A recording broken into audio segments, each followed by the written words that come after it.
On May 30th, 1991, in the damp pavilion of Limehouse Studios in London, permeated with the smell of burnt dust and fear, something was happening that will forever change your perception of courage and lies. If you close your eyes now and recall the music video for These Are the Days of Our Lives, you will see a black and white image where the great Freddie Mercury, smiling, whispers words of love, saying goodbye to the world. You think you see an act of humility? You think you see a man who has accepted his fate? This is the greatest optical illusion of the 20th century, created by a master who decided to cheat death while looking directly into its empty eye sockets. On that day, when the cameras turned on, Freddie Mercury wasn't just filming a video. He was committing a crime against the truth, and it was the noblest crime in the history of show business. Everything you know about his final days is an edited, glossy version of events. But let's tear away this filter and look at a reality from which you'd want to turn your gaze. In the dressing room, where even the closest studio staff were forbidden entry, sat not the god of rock, but a ghost whose body was so ravaged that every movement caused physical, unbearable pain. His right leg was afflicted by a non-healing sore of Kaposi's sarcoma, that very purple mark of death, which in those years was more terrifying than the brand of a leper. He couldn't put on shoes. He couldn't stand without support for longer than 2 minutes. But when the director shouted, "Action!" this man, who a second before could barely breathe, straightened his back, tilted his chin up, and transformed into a legend. Why did he do it? Why was this agonizing comedy, this masquerade at the edge of the grave, necessary? You think he feared judgment? You think he was ashamed of his appearance? The answer lies in one detail. In that very dagger you have seen hundreds of times but never understood its true meaning. Look at his clothes in this video. He is wearing a loose silk shirt and, most importantly, an eccentric, almost childish vest with painted cats. Remember this vest. Look closely at it. This is not just a tribute to his love for his pets, as is commonly believed in fan circles. It is body armor. It is camouflage. Beneath that colorful, cheerful silk was a body emaciated to the state of a skeleton, a body with no part left untouched by sores and catheters. The cats on the vest were a diversionary maneuver. Look at them. Look at the drawing. Just don't look at how the clothes hang on me like on a coat hanger. Freddie used this vest as a shield to hide the truth from you, a truth that could have destroyed the magic of Queen in a single second. But why did he lie? Why, looking into the camera lens, knowing this was his final message to humanity, didn't he say, "People, I am dying. Take care of yourselves"? In 2024, we are used to stars turning their illnesses into reality shows, collecting likes and sympathy. But transport yourself to C91. It was a different planet. AIDS was not called a disease back then. It was called the gay plague, a curse, a divine punishment. A diagnosis meant not just physical death, it meant social annihilation, an instantaneous transformation from an idol into an outcast, whom people feared to touch. Freddie knew, if he told the truth now, the music would end. The circus would begin. The tabloids, those vultures already camping outside his house, would burst into his life and turn his final days into a hellish sideshow. Every song of his, every great ballad, would be crossed out by a single word: AIDS. He didn't want to be a victim. He didn't want you to cry from pity when looking at him. He wanted you to cry from ecstasy. And for that, he went through with the greatest deception. He put the mask of health on the face of death. This is where the Santa Barbara effect kicks in, flipping all your perceptions of his motives. You think he kept silent to save his reputation? Rubbish. He didn't give a damn about his reputation. He was above that. He kept silent to save us. He understood the psychology of the crowd better than any PR specialist. As soon as the magic of the stage is replaced by the smell of medicine and a hospital ward, the legend dies. People do not forgive weakness in their gods. He wasn't protecting his body which the virus had already betrayed. He was protecting his legacy, his art, from the sticky, humiliating pity of the crowd. Look at his face in the video again. Do you see that thick, unnatural layer of makeup? That's not cosmetics. It's plaster hiding bruises and spots. Makeup artists worked for hours, recreating Freddie's face from scratch, painting life where there was almost none left. He sat before the mirror, seeing the disease devour his features, and ordered another layer to be applied, and then another. It was his final battle. He sacrificed his right to support, his right to human sympathy, for the sake of remaining in your memory as a king, not a patient in ward number 6. The moment the camera turned off between takes, a silence fell over the studio that made ears ring. No one dared to speak. The lighting technicians looked away. Everyone knew the truth, but everyone participated in this conspiracy of silence, because Freddie had decided it so. He would drink a shot of vodka, the only thing that helped him dull the pain in his legs, and stand straight, and smile again with that same disarming smile. "Well, darling, did I look magnificent enough?" he would ask, and in that question, there was more courage than in any soldier on the front line. That cat vest, that makeup, that forced smile, it was all part of a grand plan. Freddie Mercury decided that he would not let the world see his defeat. He directed his departure as meticulously as his shows at Wembley. He lied to us all while looking straight into our souls, but that lie was an act of supreme love. He wanted us to remember the music, not the diagnosis. And standing there in the spotlight, dying and beautiful, he achieved his main victory. He made us believe in the illusion, because the truth was too unbearable even for himself. To understand the true nature of this great silence, we need to take a journey through time, but not to that nostalgic era of disco and neon lights shown in TV series, but to the cold, brutal reality of 1987. You must feel this context with your skin, otherwise Freddie's act will seem like meaningless stubbornness. Imagine a world where a 4-letter word, AIDS, was spoken in a whisper, and that whisper was more terrifying than a scream. At that time, it wasn't called a disease requiring sympathy. Newspapers lying on every corner of London screamed with headlines, "Gay Plague," "God's Punishment," "The Pervert Killer." A diagnosis back then wasn't a medical conclusion. It was a social black mark that instantly turned a person into a leper, whom even their own parents recoiled from. Freddie Mercury, a man who possessed the sharpest intuition for the moods of the masses, saw this madness with his own eyes. He saw the tabloids, those printed vultures, circling over his friends who were fading away one by one, turning their final days into a public flogging. He knew, as soon as he spoke those 3 terrible letters aloud, his life as a musician would end instantly, and the life of a professional victim would begin. Do you think he feared death? No, he feared that death would be the only thing people would be interested in regarding his biography. This is where the most brutal and cynical game of cat and mouse in the history of show business begins. Garden Lodge, his fortress, his refuge, was under siege. This is not a metaphor. 24 hours a day, 7 days a week, a pack of paparazzi camped by the high brick walls. They weren't waiting for a new album. They weren't waiting for an autograph.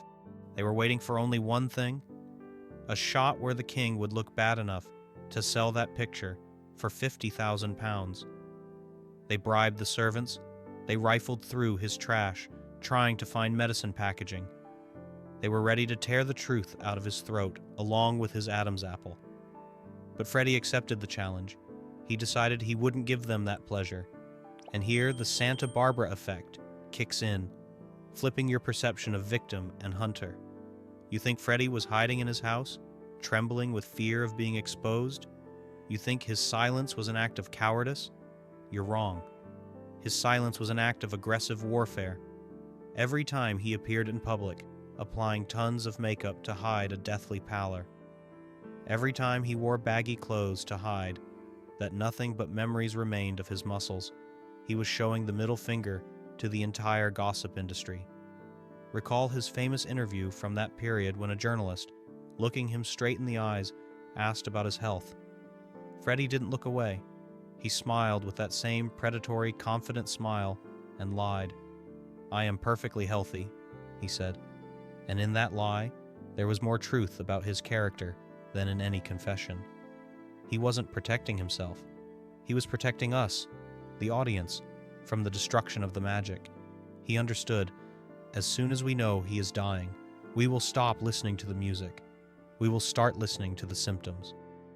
Every line of the show must go on.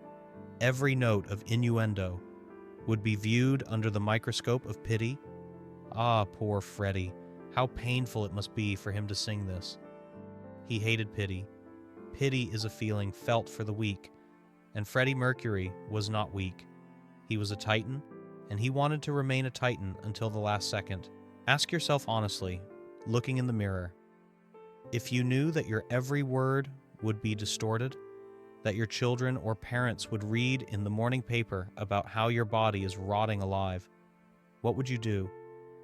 Would you step onto a podium with a confession? Or would you put on a mask, grit your teeth, and play the role of a happy person to protect your loved ones from this hell? Freddie chose the mask. He built a wall of silence around himself, through which he let only the most chosen. Even the members of Queen, his family, his brothers in arms, did not learn the truth immediately. Why did he hide it even from them? Not out of distrust, but out of a desire to give them the opportunity to work. He knew that if Brian, Roger, and John learned the verdict, they wouldn't be able to play rock and roll. They would play a requiem, and Freddie wanted to live as long as he was alive. This lie, which he maintained for 4 years, cost him incredible effort. Imagine the price of this pretense. Smiling when the body burns with pain. Joking when you cannot get out of bed without help. Denying the obvious when the whole world points a finger at you and whispers, "He is dying." It was a daily feat of which no one knew. He turned his agony into a secret, and the secret into fuel for creativity. He was in a hurry. He recorded vocals for songs that he knew would only come out after his death. He worked to the point of exhaustion, trying to leave us as much music as possible, while his voice still obeyed him. Are you starting to understand what is happening? His silence is not the egoism of a star afraid of losing contracts. It is the greatest sacrifice of an artist. He sacrificed his right to human sympathy, his right to the support of millions of fans, for one goal, so that the music would remain pure, so that Bohemian Rhapsody would remain an anthem of freedom, not an epitaph. He separated his rotting body from his immortal spirit, and did it so masterfully that we believed. We wanted to believe he was healthy, and he gave us that illusion, but the noose was tightening. By 1990, hiding the truth was becoming physically impossible. Kaposi's sarcoma was leaving marks that even the thickest makeup couldn't hide. The paparazzi were becoming more aggressive, sensing the scent of blood.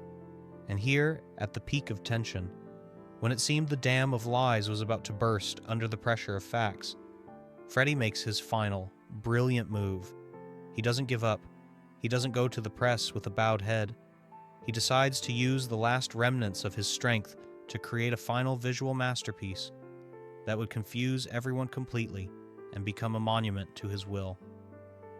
He prepares for the filming of that very video we spoke of, but now you look at this preparation with completely different eyes. You see not a capricious star in a dressing room. You see a warrior putting on armor before a battle from which he will not return alive, but in which he must win to keep his legend untainted by pity.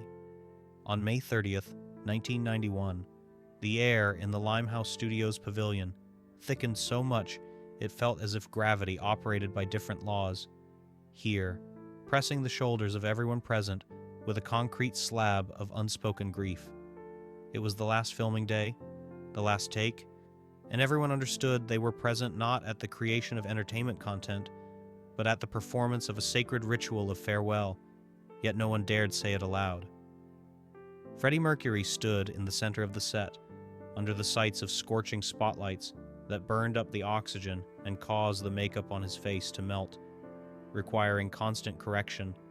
But he did not complain about the heat, because the cold that had gripped him from within was much more terrifying than any temperature.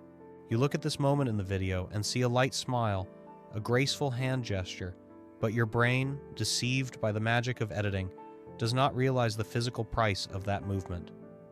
To simply raise his hand and point at the camera, Freddie had to mobilize all the reserves of his organism, exhausted to a state where even breathing becomes heavy work. His left leg, hidden by wide trousers, throbbed with such sharp pain from open sarcoma sores that doctors suggested he film sitting down, but he refused with the same finality with which he rejected bad scripts. "I will stand," he said, and in that quiet voice rang a metal that made the director lower his eyes. "I will die standing if I must, but you will not put me in a chair like an invalid." This is where the conveyor principle comes into play, which prevents you from looking away. You think the most terrifying thing is the physical pain? No. The most terrifying thing was happening in his head. Every second the backing track played, Freddie fought with panic, with the animal horror of realizing that his body, this perfect instrument that had served him faithfully for 45 years, was now crumbling into dust right on air. He looked into the camera lens and saw not glass and metal. He saw the eyes of millions of people who would watch this video when he was gone. He saw eternity. And he had to make sure that in this eternity he remained beautiful, not pathetic. Recall that very dagger, the cat vest. Now, at the climactic moment, this piece of clothing ceases to be just fabric and turns into a symbol of his loneliness and love. The cats were his children, his family, the creatures who did not judge him, did not read newspapers, and loved him even when he was weak. Putting their images on himself, he seemed to surround himself with a protective circle, taking a piece of home warmth into this cold, professional hell of filming. But even this vest couldn't hide how much weight he had lost. The clothes hung on him, and the cameraman had to use special angles and lighting to create the illusion of volume where only a shadow remained. And then comes the moment we all gathered here for, the moment that tears the heart to pieces. The music comes to an end. Freddie takes a step toward the camera. This is not just a step, it is the crossing of an abyss. He looks directly into the lens, his gaze becoming crystal clear, stripped of the mask of his stage persona, and he utters the last words the world will ever hear from him. "I still love you." You think it's a line from a song? You think it's an address to a woman. This is where the Santa Barbara effect kicks in, flipping the meaning of the finale. In this moment, Freddie broke the fourth wall in a way no one had before. He wasn't addressing a lyrical hero. He was addressing you, us, the fans who made his life a fairy tale. He was saying goodbye. In those 4 words, a testament, a forgiveness, and a gratitude were encoded. He knew this was the end. He knew he would never enter a studio again, never pick up a microphone, never hear the roar of the crowd. And instead of cursing fate, instead of complaining about injustice, he chose love. He gave us his love, packaged in a whisper, as the last precious stone from his treasury. As soon as director Rudy Dolezal shouted "cut," a visual silence fell over the pavilion, an absolute vacuum-like drop in sound, where one could only hear the cooling lamps humming and the hearts of every crew member beating wildly. No one moved. No one clapped. The lighting technicians, makeup artists, technicians, grown, cynical men, stood with wet eyes because they understood. They had just witnessed the death of a god. Freddie lowered his head. The energy that held him upright vanished instantly, as if someone had pulled the plug. He staggered, and Brian May jerked toward him to catch him, ready to see tears, hysteria, a collapse. But Freddie Mercury performed one last action of a legend, which proves that greatness is not talent, it is character. He did not fall. He did not cry. He straightened up, adjusted his cat vest, looked at his reflection in the monitor, and turning to the makeup artist, snapped his fingers. You expect him to ask for a painkiller? Water? A doctor? No. He smiled through the layer of makeup hiding a deathly pallor and asked in his usual slightly capricious tone, "Well, darling, did I look magnificent enough?" That question rang out like a bolt from the blue. In it was such strength of spirit, such contempt for death, that the studio exhaled. He didn't let them pity him. He didn't let the tragedy turn into a farce. He remained a professional concerned only with the quality of the image, even when his life was ending. He went to the dressing room, changed into his ordinary clothes, and as he left, he didn't make long goodbyes. He simply nodded and walked out into the London rain, knowing he had done his duty. He left us an illusion of life, so that we wouldn't see the truth of his death. And this final take became his greatest hit, which he performed not with his voice, but with willpower, making us believe that the show must go on even when the curtain has already fallen and the lights in the hall have gone out forever. On November 23, 1991, at exactly 8:00 p.m., the fax machine in the office of PR manager Roxy Mead emitted a sharp, grinding sound that signaled the beginning of the final act of this grand opera.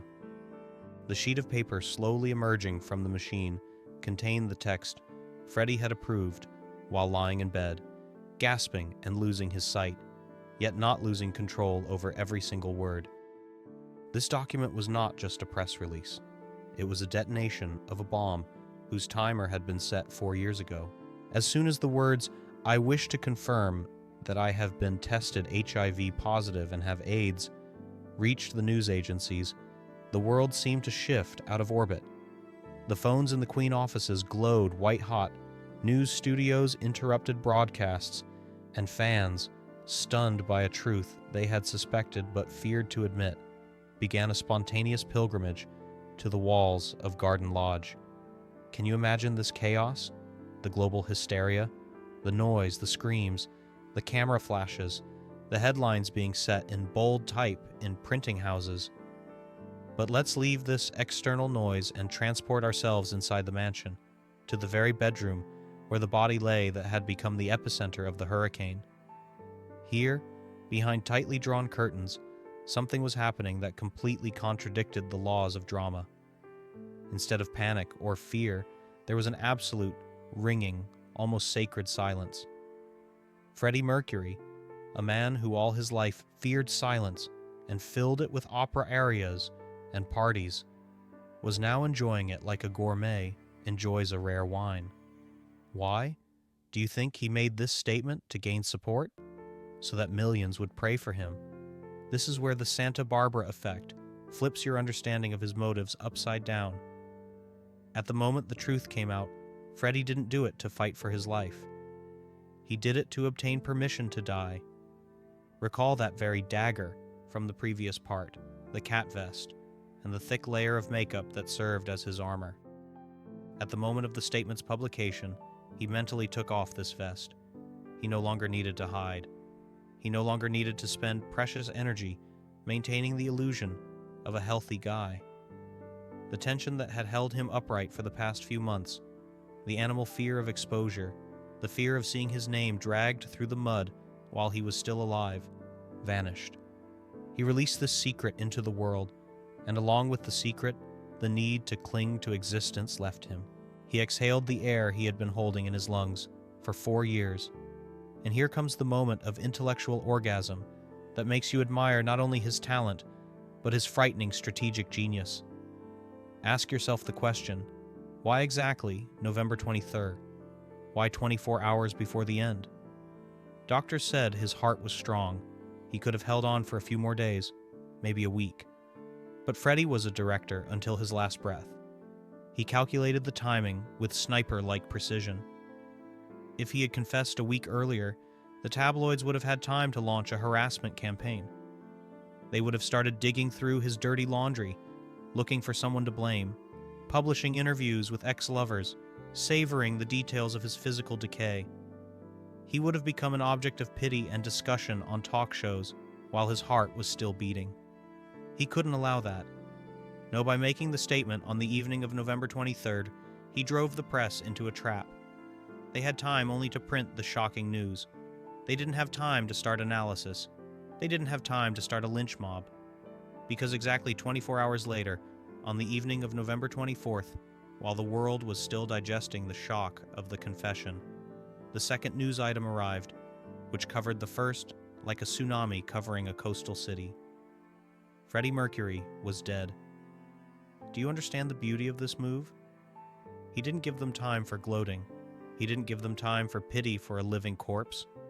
He forced them to write obituaries in which they were obliged to speak of his greatness, not his illness.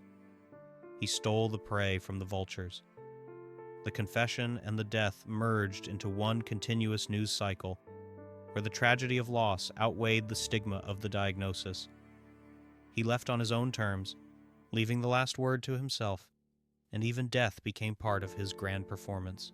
In those last hours, as life left his body, Freddie lay in his bed without makeup, without stage costumes, without a mask. He was just a man who had fulfilled his mission. He regained his face. That same cat vest remained hanging in the closet like a relic of a past life where one had to pretend. Now he was free. He looked at Jim Hutton, at Mary, at his cats, and in his fading gaze, there was no fear. There was the satisfaction of a player who had just hit the jackpot and is leaving the casino without waiting for the dealer to count the chips. The world outside the window was going crazy. Fans were sobbing, lighting candles that turned the street in front of his house into a river of fire. But Freddie no longer heard this noise. He was sinking into his own rhythm, into that very silence he had earned. He stopped fighting. He allowed himself to go, knowing that tomorrow's papers would come out with the headlines he himself had dictated. It was his last song, sung without a single sound, but the entire planet heard it. He turned his death from a medical statistic into an act of art, forcing people to speak of AIDS not as a disease of the marginalized, but as a tragedy that claimed a king, and in this was his final crushing victory over the prejudices of his time. He did not leave as a victim. He left as a victor who simply decided the show was over and turned off the light himself. The music cuts out abruptly on the highest, most piercing note. The screen goes dark, and in this sudden vacuum-like silence that follows the king's departure, you are left alone with a close-up of Freddie's eyes. Eyes in which there is no longer fear, but a deep, centuries-old fatigue of a man who has won a war no one even suspected. You think the story ended the moment his heart stopped? You are wrong. Right now, when the body has cooled and the candles at the garden lodge walls have burnt out, the most brutal part of this thriller begins, because Freddie Mercury's death did not put an end to it. It put a huge, bleeding question mark that divides the world into two irreconcilable camps. Let's tear the last layer of plaster off this legend and look at the scars that remain on the body of society. We are used to calling him a hero, a martyr, a saint of rock and roll. But do you hear that murmur coming from the other side of the barricades? While fans wept, AIDS activists in the early 90s clenched their fists in powerless rage. They looked at the headlines and asked a question that makes one uncomfortable. Was this feat of silence an act of courage? Or was it an act of supreme egoism? Imagine for a second an alternative reality. A reality where Freddie doesn't hide behind a cat vest and layers of makeup. A reality where he comes out to the press not 24 hours before death, but in 1987, immediately after the diagnosis. Imagine how he, the most famous singer on the planet, stands before a microphone and says, "I am sick, and there is no shame in it. Let's fight together." What effect would that have had? How many millions of dollars for research would have appeared instantly? How many lives would have been saved? How many teenagers would have stopped feeling like outcasts, seeing that their idol is not afraid? This thought begins to corrode the certainty of his holiness like acid. You begin to see in his silence not pride, but a fear of losing the crown, a fear that the public will turn away from a plagued idol. You think he was protecting art? Or maybe he was just protecting his comfort, his right to live in an illusion while others died in hospices, abandoned by the state. Activists accused him of having the most powerful megaphone in the world and refusing to use it to save people, preferring instead to use it to sing Barcelona. But as soon as you are ready to deliver a guilty verdict, the plot does a dead loop, that same Santa Barbara effect, that flips all your arguments upside down. Look at it from the perspective of eternity. If he had confessed earlier, every concert of his, every interview, every review would have been reduced to one word: AIDS. Journalists would have looked for spots on his skin, not notes in his voice.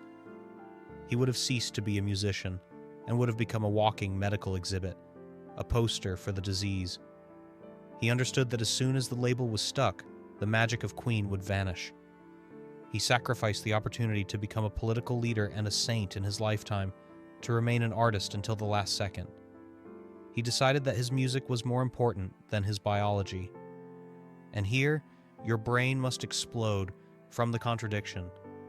His egoism gave us the masterpieces of the Innuendo album, which would never have been recorded if the studio had turned into a thoroughfare for reporters. He stole time from death to give it to us. A confession 24 hours prior is not cowardice. It is a scalpel with which he surgically severed his rotting flesh from his immortal spirit. He didn't give the disease a single chance to become more important than his talent. Now, knowing about the vest, the makeup, this hellish choice between the role of a savior of bodies and a savior of souls, I want you to stop being just a spectator. I challenge you, which will determine your attitude toward the price of art. Look at the scales of history.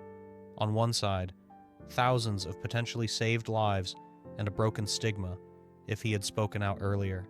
On the other, the greatest musical legacy, preserved in purity and a person's right to personal privacy in the face of the abyss.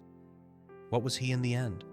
Was Freddie Mercury a hero who committed an act of supreme self-sacrifice, protecting his work from the filth of reality so that we could listen to his songs without pity? Or was he an egoist who, out of fear and pride, missed the chance to change the world for the better, choosing comfortable silence over the difficult truth? This is not a rhetorical question. It is a test of your value system. Does a star have the right to belong only to themselves, or are they obligated to serve society even with their death? Go to the comments right now. Do not write legend. That's too easy. I want to know your truth. Hero or egoist?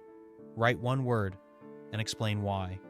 Because this debate about Freddie's silence is actually a debate about what is more important, a person's life or the immortality of their art. I will read every answer, because the truth, as always, is somewhere in the middle, and we can only find it in the clash of opinions.